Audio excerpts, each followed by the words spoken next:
오늘 저는 출애굽기 3장 9절에서 10절까지의 말씀을 가지고 하나님의 부르심이라는 제목으로 하나님의 말씀을 전하고자 합니다. 아까 예배 한 15분 전에 잠깐 내려왔었는데 아브라함 기관 헌신 예배잖아요. 근데 그 중에 한 분, 두 분이 이렇게 지팡이를 짚고 저 뒤에 들어오시는 것을, 또 그의 아내 되는 분들이, 또 이제 딸 되시는 분들이 이렇게 부축해서 들어오는 모습을 보았습니다. 그 모습을 보면서 한편으로는 제가 설교를 너무 막 준비한 것은 아닌가 이런 생각이 들었어요. 마가복음 2장에 나오는 우리 중풍병자를 내 친구가 이렇게 들어서 예수님을 만나게 하잖아요. 어쩌면 이렇게 그 간절함이 보였던 모습이 아니었나. 그래서 우리는 지금 그러한 간절함을 가지고 이 자리에 앉아 있나, 저 스스로 다시 생각해보는 그러한 장면이었습니다. 오늘 이 아브라함 기강 헌신 예배잖아요. 그래서 아브라함 기강뿐만 아니라 여기 계신 모든 성도님들이 오늘 말씀을 통하여서 은혜를 받으시는 그러한 시간이 되기를 주님의 이름으로 축복합니다. 아브라함 기간의 헌신 예배인 것을 알고 어떠한 설교를 해야 하나, 아브라함 기간 우리 성도님들에게도 은혜가 되고 또 여기 앉아 계신 모든 성도님들에게도 은혜가 되는 말씀을 전하려면 어떠한 말씀을 전해야 하나 고민이 많았습니다. 그래서 아브라함의 이야기 중에 어떤 이야기를 해야 할까 하고 창세기를 많이 들여다보기도 하고, 또 신약에 나오는 아브라함의 이야기를 가지고 설교를 해야 하나 싶다가도 결국에는 이 아브라함과는 많은 관계가 없는 모세의 이야기를 들고 이 자리에 섰습니다. 비록 아브라함에 관련된 설교는 아니지만 이 모세의 이야기를 가지고 하나님의 말씀을 전할 때에 아브라함 기간의 모든 남전도회 회원분들과 모든 성도님들께서 은혜를 받고 도전을 받는 귀한 시간 되기를 다시 한번 주님의 이름으로 축복합니다. 설교를 하기 전에 우리가 한 가지 확실하게 짚고 넘어가면 좋겠는데요. 오늘 설교의 제목이 하나님의 부르심이지 않습니까? 그렇다는 건 딱 봐도 오늘 설교의 주제, 설교의 흐름, 설교의 내용이 대충 알 것 같잖아요. 이 딱 봐도 알 것 같은 설교의 내용 안에서 내가 정말 하나님의 부르심을 받고 싶다고, 내가 정말 하나님께 소명을 받고 싶다고, 그리고 능히 그 사명을 감당하고 싶다고 생각하는 우리들에게 필요한 전제 조건이 있는데 그 한 가지를 짚고 넘어갔으면 좋겠습니다. 그렇다면 그 전제 조건은 무엇이냐? 바로 나는 인격적인 하나님을 만났느냐라고 하는 질문에 대한 답입니다. 우리 먼저 이 질문을 따라해 볼까요? 나는 인격적인 하나님을 만났는가? 나는 인격적인 하나님을 만났는가? 그러면 여기 앉아 계신 분들 중에 인격적인 하나님을 만나셨거나 인격적인 하나님을 아시거나 믿으시는 분들은 제가 질문을 드리면 아멘이라고 크게 화답하시면 좋겠습니다. 준비되셨나요? 네, 사랑하는 성도님들께서는 인격적인 하나님을 만나셨습니까? 아멘. 감사합니다. 사랑하는 성도님들, 인간의 삶에서 만남이라고 하는 것은 정말 중요한 것입니다. 만남이라고 하는 것은 중요하기도 하지만 더 나아가 진짜 위대한 것이기도 합니다. 왜냐하면 누군가와의 만남이 우리들의 인생을 좌지우지하기 때문에 그렇습니다. 그래서 어떤 이는 모든 참된 삶은 만남이다 라고 표현을 하는데, 우리가 참된 삶을 살기 위해서, 우리가 정말 참되고 옳고 바르고 귀한 삶을 살기 위해선 귀한 만남들이 필요한데, 그 만남 중에 하나가 바로 인격적인 하나님을 만나야 한다는 것이지요. 그렇다면 도대체 그 인격적인 하나님을 만난다고 하는 것은 무엇을 의미할까요? 인격적인 만남이란 이런 겁니다. 제가 만약에 오늘 홍길동이라고 하는 사람을 만났습니다. 그런데 이 사람과의 만남 속에 아무런 감흥도 없고 임팩트도 없고 심지어는 쓸모없는 시간이라고까지 느껴졌어요. 그래서 시간이 흐르자 내가 그 사람을 만났었는지 기억조차 나지 않는 그런 만남들이 있는데, 이런 만남은 인격적인 만남이라고 할 수 없습니다.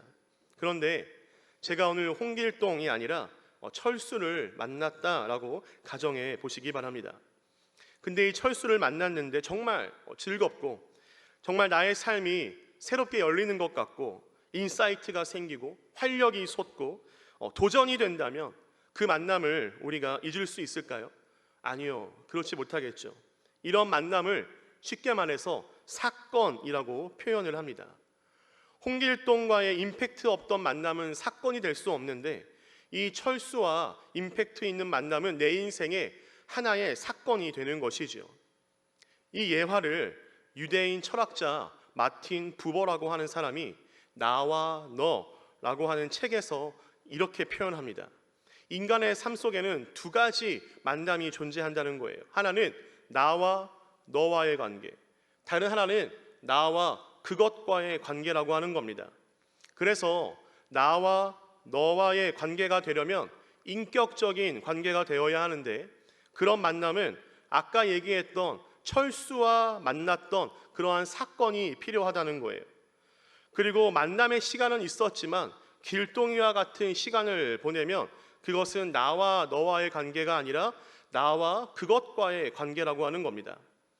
그렇다면 나와 너와의 관계와 나와 그것과의 관계는 어떠한 차이가 있느냐? 바로 상호성이라고 하는 차이가 있다는 건데요.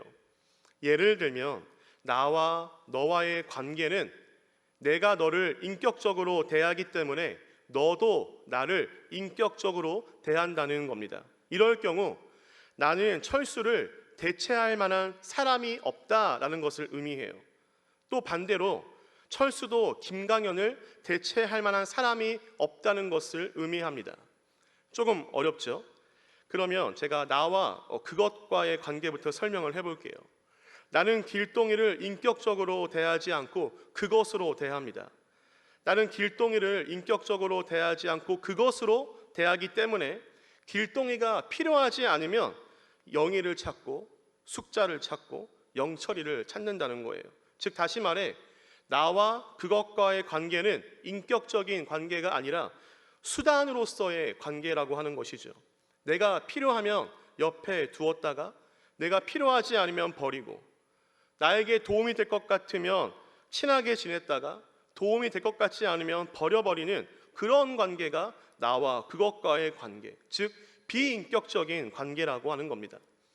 그러면 다시 인격적인 관계인 나와 너와의 관계로 돌아온다면 김강현은 철수를 인격적으로 대하기 때문에 철수가 나의 인생에서 필요하든 필요하지 않든 이 철수를 김강현의 인생에서 대체할 수 있는 사람은 없다라고 하는 관계가 형성되는 겁니다. 김강현의 인생에서 그 어떤 누구도 철수를 대신할 수 없죠. 김강현의 인생에서 저의 아내는 그 어떤 누구와도 대체할 수 없습니다. 제 인생에서 저의 가족들은 그 어떤 누구와도 대체할 수 없지요. 왜냐하면 이들은 모두 저와 인격적인 관계를 형성했고 그 인격적인 관계는 서로 상호성을 띠고 있기 때문에 그렇습니다. 여러분들도 마찬가지죠. 여러분들의 인생에서 나의 가족, 나의 아내, 나의 남편, 나의 자녀들, 나랑 정말 친한 친구들, 그리고 나의 인생의 신앙을 이끌어준 지금 내 옆에 앉아있는 신앙의 동료들, 그들이 나의 삶에 대체 불과하다면 그것이 바로 인격적인 만남이라고 하는 겁니다. 사랑하는 성도님들, 왜 지금 우리가 이 유대인 철학자 마틴 부버라고 하는 사람의 나와 너와의 관계, 나와 그것과의 관계에 대해서 듣고 있었을까요? 아까 그 질문 때문에 그렇죠. 나는 인격적인 하나님을 만났는가? 이 질문은 그렇다면 어떻게 다시 바꿔 표현할 수 있을까요? 나는 하나님과 나와 너와의 관계인가? 아니면 하나님과 나와 그것과의 관계인가? 나는 하나님을 정말 대체 불가한 관계로 신뢰하는가? 하나님을 대체 불가한 절대자로 인정하는가? 아니면 하나님을 다른 무언가로 대체할 수 있는 비인격적인 관계에 있는가를 생각해 봐야 하는 것이죠. 예를 들면 내가 부자가 되면 하나님은 필요 없다고 하나님을 버릴 준비가 되어 있으신지요? 나의 자녀가 잘 나가게 되면 이제 하나님은 더 이상 필요 없다고 하나님을 버릴 준비를 하고 있으신지요? 나의 부모님이 완쾌되고 완치되면 이제는 믿음과 기도가 필요하지 않다고 생각하여 하나님을 버릴 준비가 되어 있는지요? 반대로 내가 갖고 있는 부유함들이 가난으로 변하고 성공이 실패로 변하고 높아짐이 낮아짐으로 변하면 하나님은 없네, 믿음은 가짜네 라고 말하면서 하나님을 팽겨칠 준비가 되어 있으신지요? 다시 한번 우리 성도님들에게 묻습니다. 나는 인격적인 하나님을 만났는가? 나와 하나님과의 관계는 나와 너와의 관계인가? 아니면 나와 그것과의 관계인가? 사랑하는 성도님들, 여기 앉아 계신 모든 분들이 하나님을 인격적으로 만났다고, 그래서 그 어떤 것도 나와 하나님과의 관계를 끊을 수 없다고, 높아짐도 낮아짐도 건강함도 아픔도 부유함도 가난함도 기쁨과 슬픔도 그 어떤 것도 나와 하나님과의 관계를 끊을 수 없다고 믿음으로 선포하시는 우리 모두가 되시기를 주님의 이름으로 축복합니다. 이런 인격적인 만남이 있을 때 우리는 드디어 오늘 설교의 제목처럼 하나님의 부르심을 받고 나에게 주신 소명을 받고 이 땅에서 하나님의 자녀로, 하나님의 백성으로, 하나님께서 부르신 자로 사명을 감당할 수 있다는 것이지요. 그렇다면 모세는 하나님께 어떠한 사명을 받았나요? 우리가 너무나 잘 아는 사명이지요. 바로 출애굽의 사명입니다. 하나님께서 정말 사랑하시는 이스라엘 백성들, 그 백성들을 애굽에서 나오게 하는 사건의 리더로서 사명을 감당하라라고 하는 것이었습니다. 우리 함께 오늘 본문 9절과 10절을 함께 읽어보겠습니다. 시작. 이제 가라.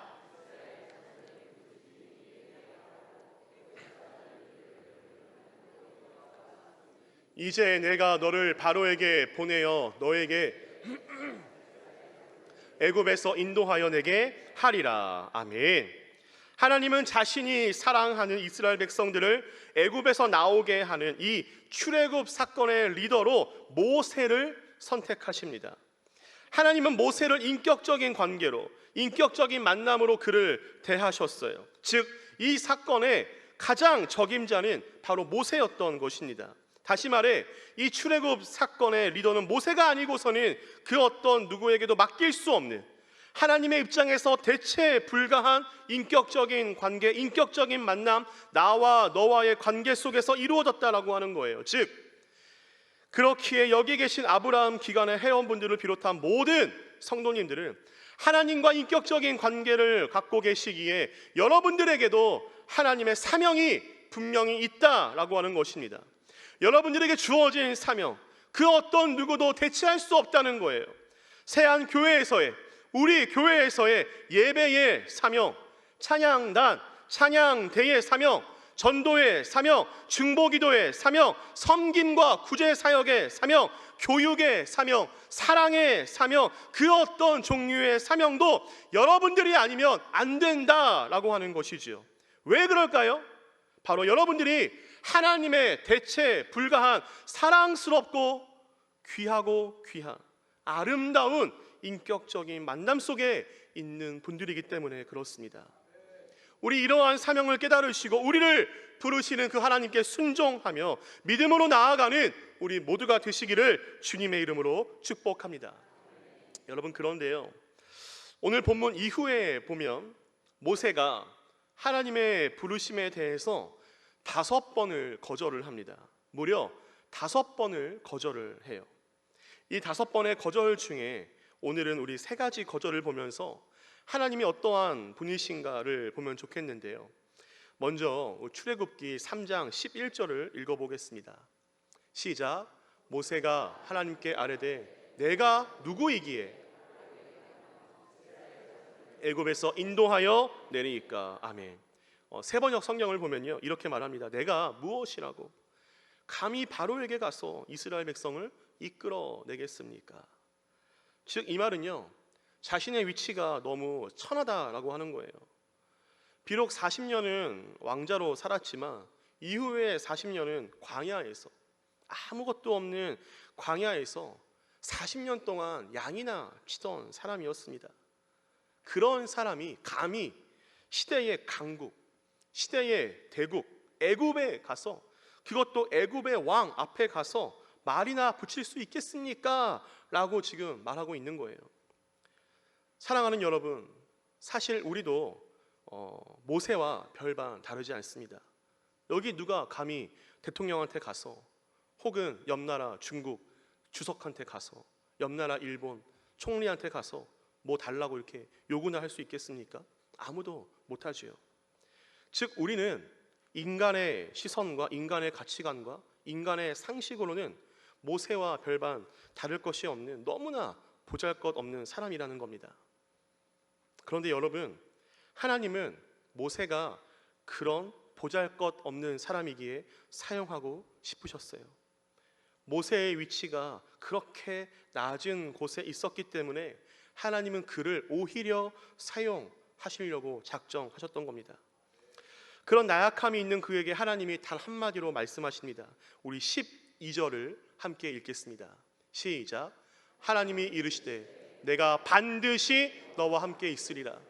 내가 그 백성을 애굽에서 인도하여 낸 후에 너희가 이 산에서 하나님을 섬기리니 이것이 내가 너를 보낸 증거니라. 아멘. 내가 반드시 너와 함께 있으리라. 내가 반드시 기필코 절대로 너 옆에 있을 것이다 라고 하는 이 말씀, 이 한마디로 모세를 위로하세요. 사랑하는 성도님들, 우리도 이러한 말씀이 나의 말씀이 되어야 하겠습니다. 내가 아무리 낮은 자라고 할지라도, 내가 아무리 세상의 가치에서 너무 낮은 곳에 있다고 할지라도 하나님이 반드시 나와 함께 있을 거야 라고 하는 그 약속이 우리의 가슴에 새겨져 있다면, 우리는 모세가 바로 왕에게 가서 하나님의 백성을 광야로 내보내달라고 말했던 것처럼 우리는 이 시대의 모세가 되어서 하나님의 사명을 나에게 주신 그 사명을 충분히 감당할 수 있다라고 하는 믿음을 꼭 가지시기를 주님의 이름으로 축복합니다. 두 번째 거절은 13절입니다. 13절을 읽어보겠습니다. 시작. 모세가 하나님께 아뢰되 내가 이스라엘 자손에게 가서 이르기를 너희 조상의 하나님이 나를 너희에게 보내셨다 하면 그들이 내게 묻기를 그의 이름이 무엇이냐 하리니 내가 무엇이라고 그들에게 말하리이까. 아멘. 이 말씀은요 이런 겁니다. 주님 보내시면 가긴 해볼게요. 그런데 그 이스라엘 백성들이 저를 믿겠습니까? 그 백성들이 내 뭘 보고 나를 따르겠습니까? 내 신용, 내 보증 도대체 무엇입니까? 라고 하는 말과 같습니다. 그런 거절에 하나님께서는 이렇게 말씀하십니다.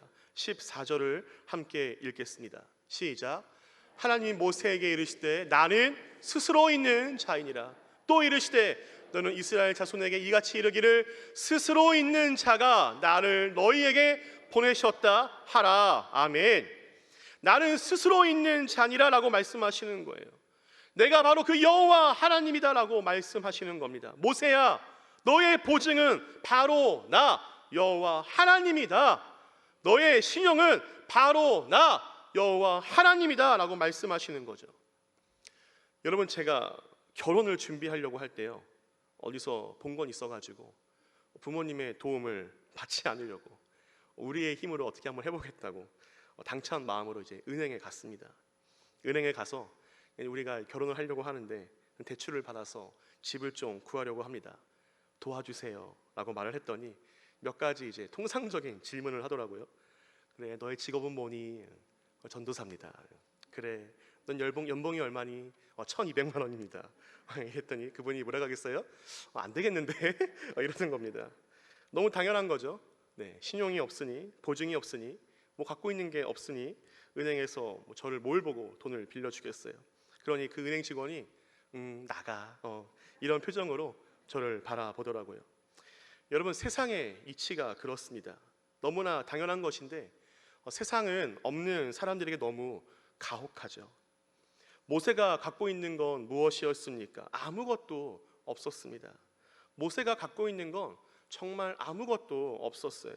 그러니 애굽에서 노예살이를 하던, 이미 인생의 패배자로 살고 있던 그들에게 옆나라 왕이 와서 옆나라 히어로가 와서, 좀 있는 사람이 와서 내가 너희를 구출해 주겠다라고 말을 해도, 그런 좀 뭔가 있는 사람이 와서 말을 해도 믿을까 말까인데, 아무것도 없는 모세가 와서 가자라고 말하면 아까 그 은행원이 저를 보면서 응 나가라고 말했던 것처럼 그들도 모세에게 응 나가라고 할 것이 분명하잖아요.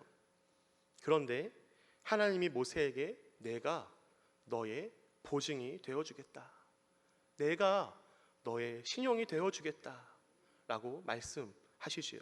이 땅의 창조자, 그리고 우리의 창조자, 나를 만드신 분, 나뿐만 아니라 이 세상 만물을 지으신 하나님, 태초 이전부터 계셨던 그 하나님, 전지하시고 전능하신 그 하나님이 바로 우리들의 보증이 되시고 우리들의 신용이 되신다라고 하는 것이지요. 그런데 여기 있는 우리 아브라함 기관들, 남전도의 회원분들과 또 우리 모든 성도님들, 저한테 그렇게 말하실 수 있을 것 같아요. 목사님, 사명 감당하라고요? 제 나이를 보세요, 제 환경을 보세요, 제 직업을 보세요, 제 몸뚱아리를 보세요. 되겠습니까? 제가 정말 할 수 있겠습니까? 그냥 목사님 설교라고 그냥 하는 말 아니에요? 그렇게 저한테 말씀하실 수도 있으시겠죠. 그러나 사랑하는 성도님들, 비록 내가 가진 것이 없어 세상의 눈으로 나를 바라봤을 때 어떤 신뢰도 할 수 없는 사람일지는 모르겠지만, 나와 함께 하시는 그 여호와 하나님, 나와 함께 하시겠다고 약속하신 그 전능하신 여호와 하나님이 우리의 보증, 우리의 신용이 되어주심을 믿으시고 그 믿음을 가지시고 나에게 주어진 사명을 끝까지 능히 감당하시는 우리 모두가 되기를 주님의 이름으로 축복합니다. 그리고 마지막으로는 우리가 너무나 잘 아는 말씀입니다. 출애굽기 4장 10절의 말씀을 보도록 하겠습니다. 함께 읽습니다. 시작. 모세가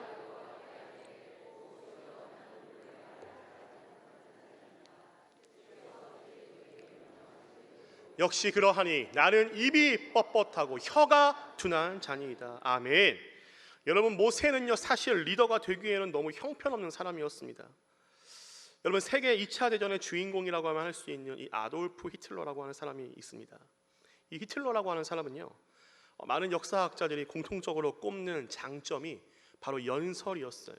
스피치, 말을 그렇게 잘했대요. 말을 잘하는 것뿐만 아니라 이런 제스처, 그리고 고조장단. 히틀러는요 장군 출신도 아니었고요, 부모님은 평범한 공무원이었습니다. 그가 졸업한 대학도요 우리가 알 법한 그런 대학이 아니라 지방에 있는 그저 그런 대학이었습니다. 그래서 많은 역사학자들이 히틀러가 세계 2차 대전을 일으키고 나치를, 그리고 독일군을 이끌 수 있었던 가장 큰 요소는 그의 연설을 첫 번째로 꼽습니다. 즉, 어떤 공동체의 리더가 되려면 말은 기본적으로 잘해야 하는 거예요. 그런데 모세는요 애초부터 말을 잘 못하는 사람이었어요. 태생이 말을 잘 못하는 사람이었던 거죠. 즉, 리더감이 아니었다는 겁니다. 말만 못할까요? 하나님의 부르심을 받은 출애굽기 3장과 4장의 때가 이미 모세가 너무 늙어버린 그런 80세였다고 하는 것이지요. 말도 못하죠. 지팡이 짚어야 되죠. 노인이죠. 아무것도 가진 것이 없는 보잘것없는 사람이었잖아요. 그런데 여러분, 우리가 집중해야 할 것은 무엇인가요? 말 못하는 것에 집중해야 하나요? 나이가 많은 것에 집중해야 하나요? 그의 위치, 직업, 배경, 환경에 집중해야 하나요? 아닙니다. 우리가 집중해야 할 것은, 오늘 이 말씀을 보고 우리가 배워야 할 것은, 그런 모세에게 하나님이 함께 하시고 그런 모세를 하나님이 부르시고 사용하셨다라고 하는 것이지요. 그렇기에 여기 앉아 계신 모든 분들, 특히 아브라함 회원분들, 여기 앉아 계신 분들의 부모님들, 연로하셔서 기력이 없으신 분들, 그런 분들조차도 하나님이 하시고자 하면 하나님이 들어쓰시겠다고 말씀하시면 되는 겁니다. 할렐루야. 여러분, 믿음이란 자꾸 뭘 재고 이성적으로 생각하고 자꾸 뭘 따지고 그런 것이 아닙니다. 믿음은 그냥 믿는 겁니다. 나이가 많아서 안 될 것 같아요. 제가 돈이 없어서 안 될 것 같아요. 저는 배운 게 없어서 안 될 것 같아요. 저희 집은 믿는 집이 아니라서 안 될 것 같아요. 여러분, 그런 것에 집중을 하는 것이 아니라 모세를 부르시고 모세에게 약속하시고 모세를 이끄시고 사용하셨던 그런 하나님을 믿으시는 저와 우리 모두가 되기를 주님의 이름으로 축복합니다. 제가 한 가지만 더 말씀드리고 싶은 것은요, 주님, 저는 말을 잘 못하는 사람입니다. 저 말고 다른 사람들 많잖아요 라고 거절한 모세에게 하나님이 뭐라고 답하셨죠? 우리 4장 12절과 14절을 함께 읽겠습니다. 시작. 이제 가라. 내가 내 입과 함께 있어서 할 말을 가르치리라. 14절입니다. 여호와께서 모세에 향하여 노하여 이르시되 레위 사람 내 형 아론이 있지 않냐?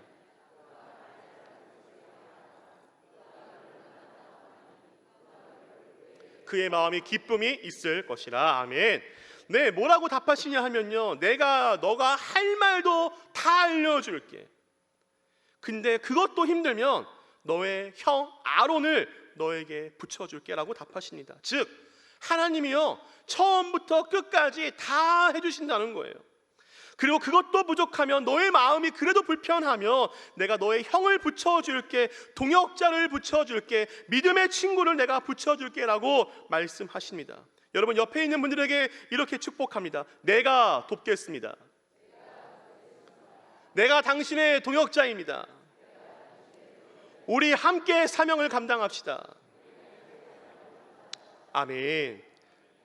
사랑하는 성도님들, 말씀을 정리하고자 합니다. 제가 준비한 사진이 2장이 있는데요, 첫 번째 사진을 한번 볼까요? 이 사진은요, 인터넷 검색창에 통계청을 검색하셔서 인구 상황판을 클릭하시면 누구나 볼 수 있는 대한민국 인구 통계 자료입니다. 이 사진을 보시면 첫 번째 그래프는요, 1985년의 인구 피라미드 그림입니다. 두 번째는 2023년 현재이고요. 그리고 마지막 세 번째는 15년 후, 지금으로부터 15년 후 2040년의 인구 피라미드 그림입니다. 많은 사회학자들, 경제학자들, 정치 분야에 몸담고 있는 사람들이 2023년의 그래프를 보고 이렇게 얘기합니다. 대한민국이 소멸해 가고 있다. 대한민국이 사라져 가고 있다. 대한민국의 미래가 없다라고 말합니다. 저 그래프 밑에 보면 보이시지 않겠지만 1985년 노령화 지수가 14%입니다.